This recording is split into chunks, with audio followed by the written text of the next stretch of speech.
Welcome to Afternoon Snack with the Word. I'm Mark Fast with New Hope Bible Fellowship. I'm the pastor, and we've been talking about the invisible God and Moses' relationship. Moses spoke to God as a friend speaks to a friend, face to face, honestly.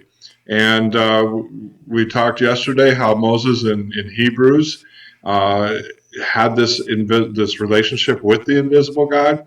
And now we're going to talk and go into Romans a little bit and discuss the power of this invisible God. All right, so we're going to start kind of in the middle of a sentence just for lack of time that we have. Romans chapter 1, 19 through 21. Since what cannot or can be known about God is evident among them, meaning the pagans, because God has shown it to them. For his invisible attributes, there it is, his invisible attributes, that is his eternal power and divine nature, have been clearly seen since the creation of the world, being understood through what he has made. As a result, people are without excuse. For they knew God, they did not glorify him. For though they knew God, they did not glorify him as God or show gratitude. Instead, their thinking became worthless and their senseless hearts were darkened. Now, it's interesting because this one part here where it says, in this divine nature, his invisible attributes, that is, eternal power, his eternal power, and his divine nature. All right? This invisible attributes, the invisible God, the divine nature of God is Jesus.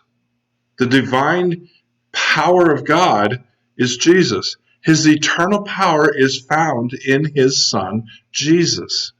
And what's so cool about this is what Paul's talking about here in Romans is that the pagans, even though they knew him, that's what it says there, for they knew God, though they knew God, they did not glorify him as God or show gratitude. You know, going back to this whole thing on the invisible God, you know, Joshua, his gratitude was he wanted to just get the leftovers of the power of God. He just wanted the leftovers of that presence, that light that was with Moses. Remember, the people had Moses cover his face with a burqa type thing, right? He was a guy wearing a burqa.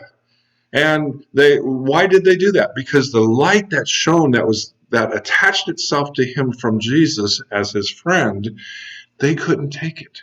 They didn't. They begged him, please hide your face from us.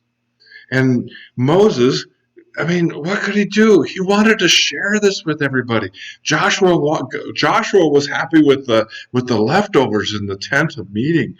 It was just an incredible thing. We don't have that today. I would love to have that. I would love to have just a little leftover of that light of God, that Joshua experience. I'd love to see that. Hey, we're out of time again today. Thank you so much for joining us. I really appreciate you doing that. Hit the like buttons, subscribe, and share with your friends. We really appreciate it. I hope you have an awesome day today. May the Lord bless you.